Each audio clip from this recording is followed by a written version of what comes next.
This week on The Inside Story, immigration and the southern border of the United States. A look at the journey to enter this country, marked by physical and political boundaries. Now, on The Inside Story, USA Votes 2024.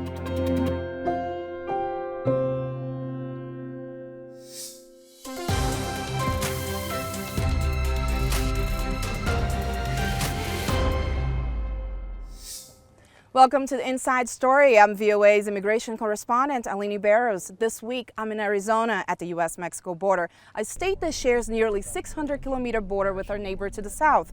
This is the front line for America's immigration policy issues, and the two presidential candidates, Donald Trump and Kamala Harris, have different ideas on what to do about it.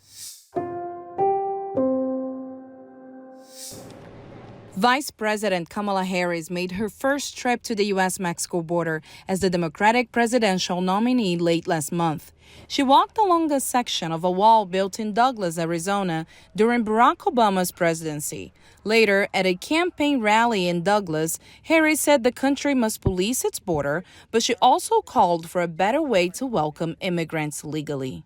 And so we must reform our immigration system to ensure that it works in an orderly way, that it is humane, and that it makes our country stronger. Some Arizonans say immigration is the reason they're voting for former President Donald Trump, who has promised to be tougher on illegal immigration. I have no problem with legal immigration, not at all. But Jane DeGrazia says those who cross illegally don't belong in the U.S. And it's very unfair to our country. It's dangerous. There are over 4.1 million registered voters in Arizona. About 35% are registered as Republicans, while just over 29% are registered as Democrats. Around 34% of voters fall into the other category, which includes independents and those not aligned with the major parties. So the independent share of the voter pool in Arizona is really growing. Kimball is the chairman of the Citizens Clean Elections Commission in Tucson, Arizona, and he's registered as an independent voter. He says immigration is not everyone's top issue. Republicans are far more likely to say the major issue is immigration. Democrats are far more likely to say the major issue is abortion. Independents are more likely to say abortion, but not by an overwhelming amount. Arizona is the only battleground state that borders Mexico, and one that dealt with a record number of migrant arrivals in 2023. On the day Harris visited the border, Trump, campaigning in Michigan, again promised to close the border. We will begin the largest deportation operation in American history, and we have no choice but to vote. But this young voter says he would like to see an immigration system that didn't keep families apart for so long. It's heartbreaking to see, families be split up. Daniel Gutierrez says his father is a Trump supporter, while his mother says she will vote for Harris. So I hear it from both sides. And for the upcoming presidential election, Gutierrez decided to vote for. I'm decided with the Democratic Party. While some Arizonans know who they will vote for in November, others are more focused on simply getting more people to the polls. Joseph Garcia is executive director of the Get Out the Vote group, Si Se Vota. Whatever the issues may be, we want them to be informed voters. And these voters could help decide who wins the White House on November 5th.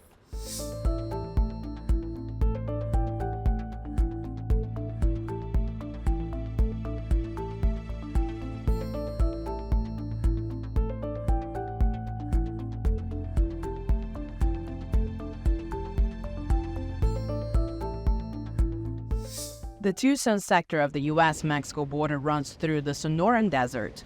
It's an unforgiving environment for migrants. The first obstacle is going to be the terrain in general, especially here in Tucson sector. It's very inhospitable, and then you add the climate to that with the heat, it increases the dangers of the journey. U.S. Border Patrol agent Martin Whaley says the next obstacle is the border wall. Others are less obvious. We utilize camera technology, sensor technology, and our rapid response to respond when someone crosses the border outside of a port of entry. Still, record numbers of migrants crossed the southern U.S. border in 2023.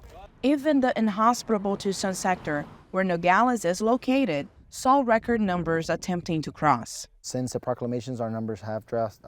U.S. Border Patrol agent Robert Ortiz says an executive order signed by President Joe Biden in June tightened restrictions on migrants and asylum seekers entering the country. In addition to that, it helps us with the removal process. A lot of that stuff gets expedited. Border Patrol says in the Nogales area, they've apprehended people from more than 150 countries.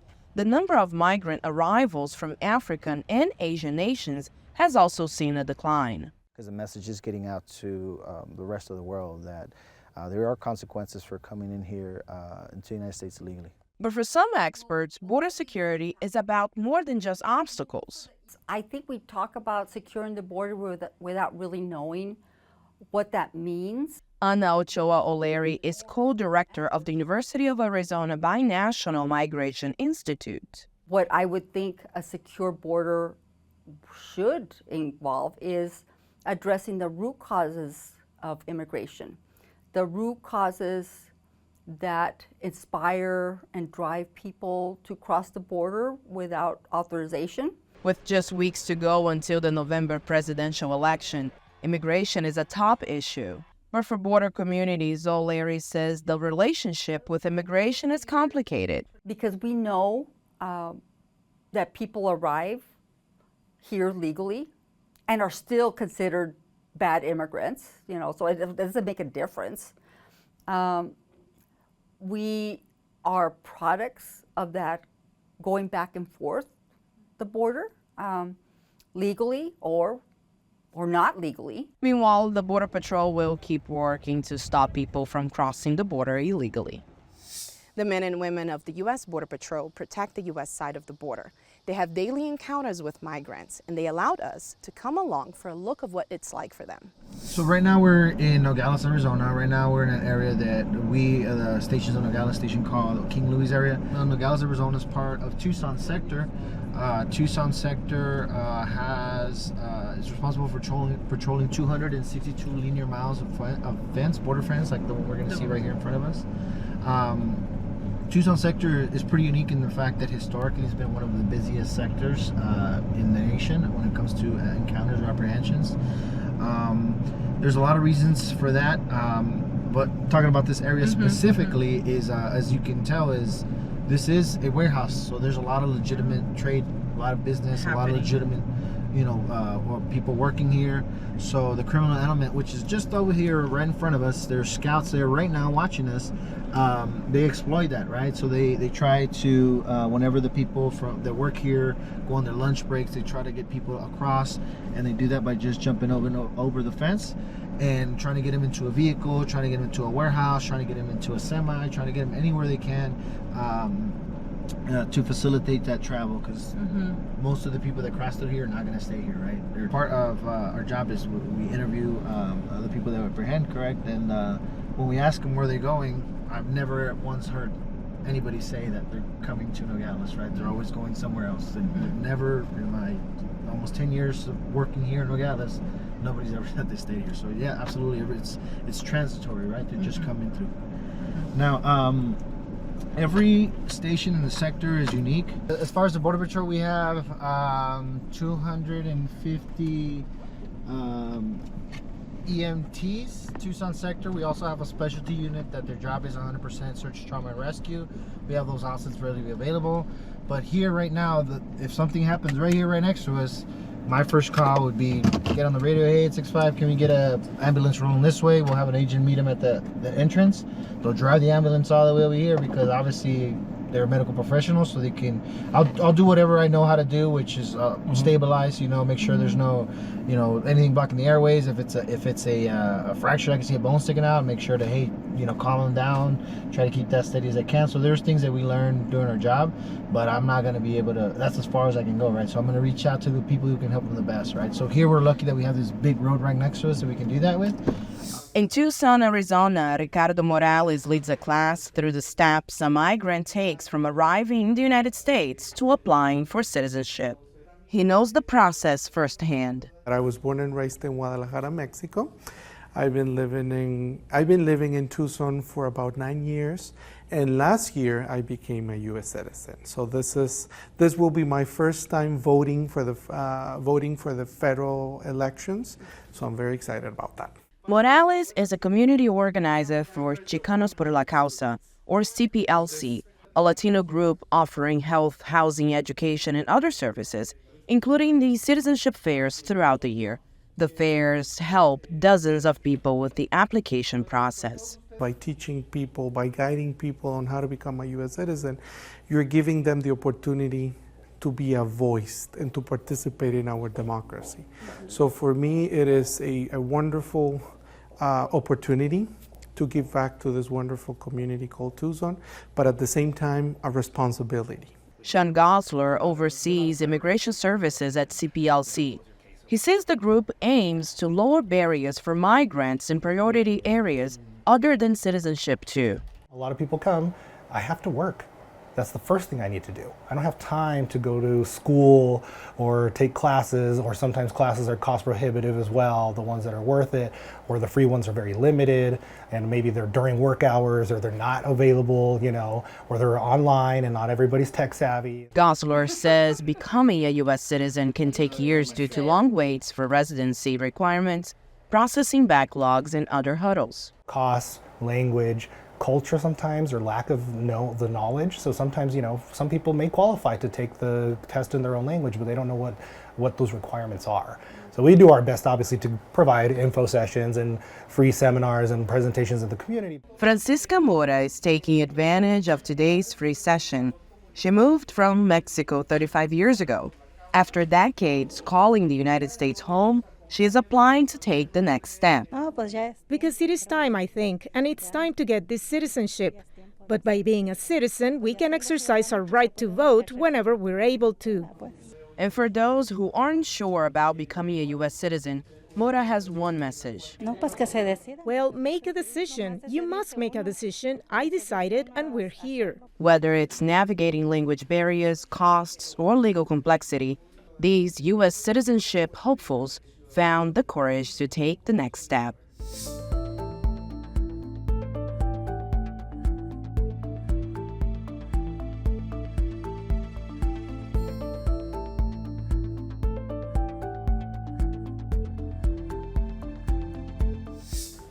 Panama has begun deporting migrants who cross the Darien Gap. This is part of an agreement signed with the United States in July. Veronica Villafaña tells the story from Oscar Subaran. In 2023, more than 500,000 migrants crossed the Darien Gap, a 100-kilometer wide strip of jungle on the Colombia-Panama border. Most made the dangerous trek, hoping to reach the United States. Panama's newly elected president, José Mulino, campaigned on a pledge to stop the flow of migrants and deport those who enter the country illegally. I won't allow Panama to be an open path for thousands of people who enter our country illegally, supported by an international organization related to drug trafficking and human trafficking. He has made good on his promise.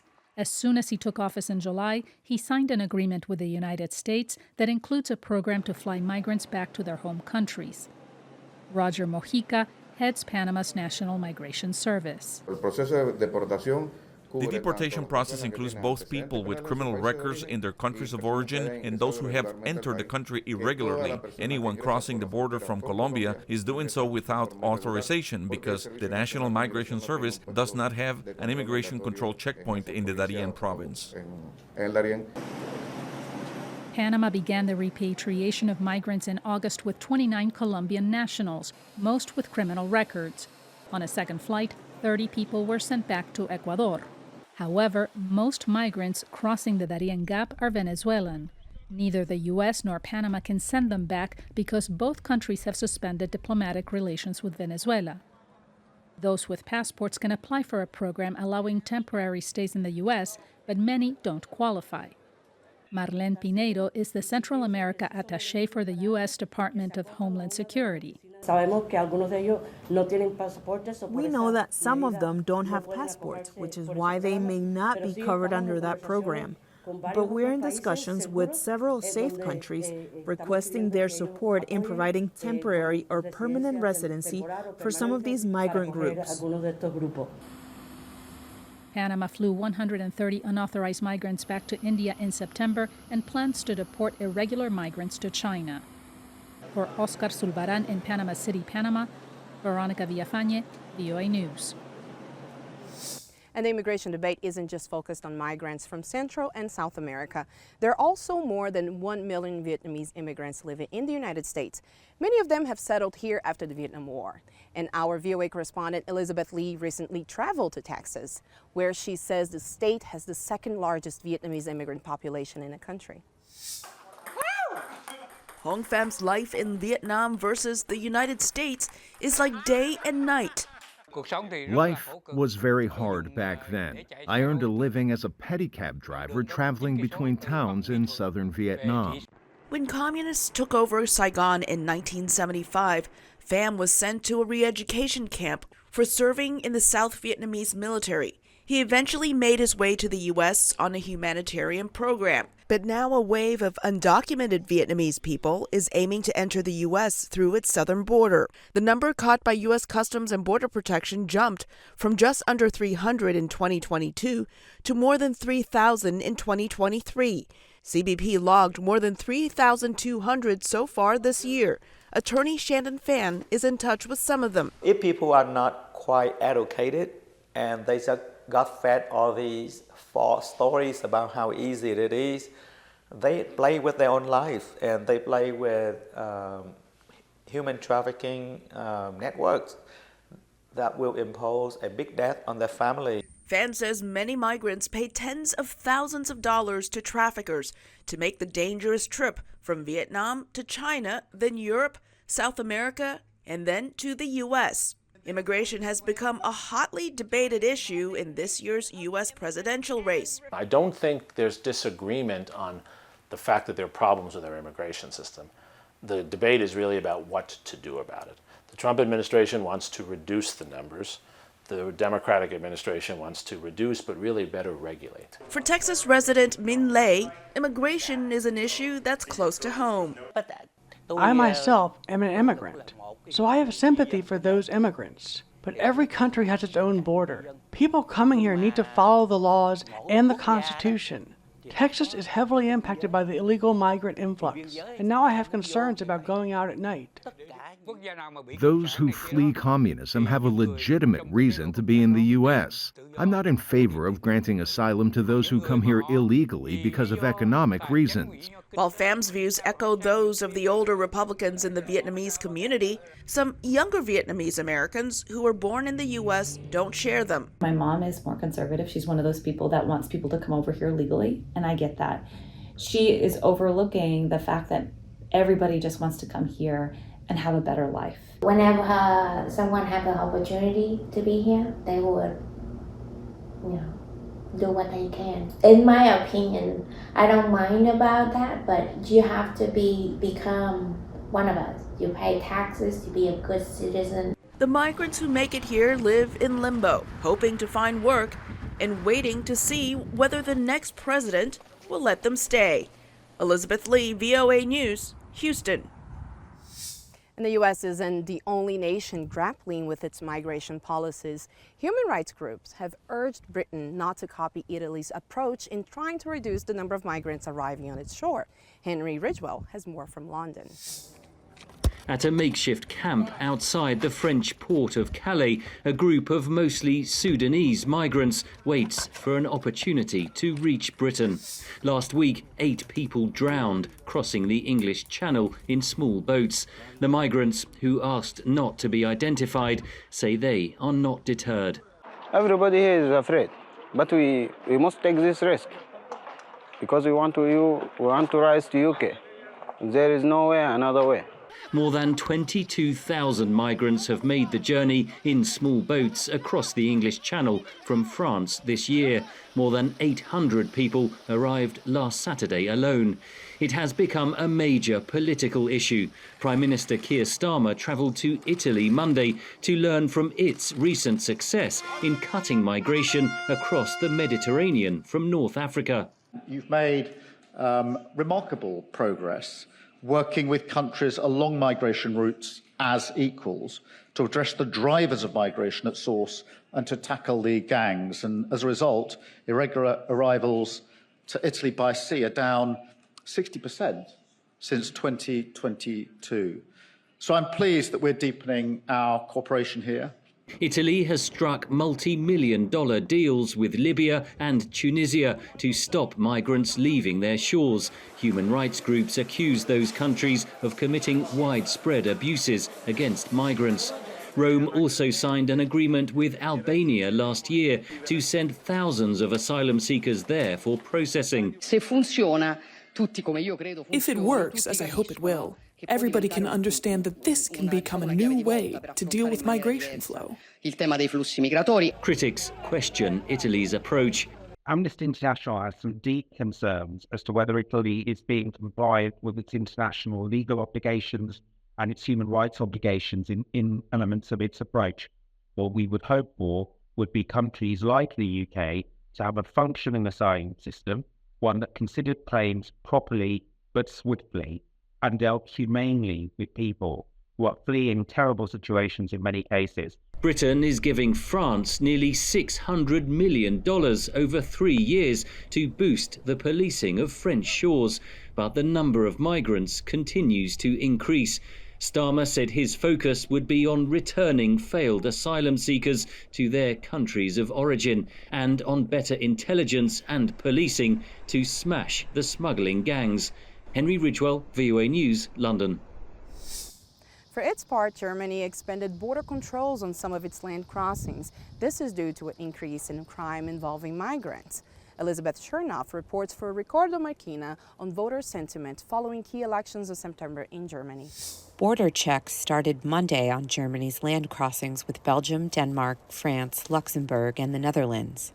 German officials say they are an attempt to stop illegal migration following 2 deadly knife attacks this year that police say were committed by migrants. Analysts see the measure as a response by the central government to rising public pressure. Migration has been a hot topic already for a number of years, but it's still, because many communities, local communities in the regions, believe that the politics in Berlin should adopt a different approach when it comes to migrants. Germany tightened controls on its borders with Austria, the Czech Republic, Poland, and Switzerland last year. But the new measures reflect growing voter concerns.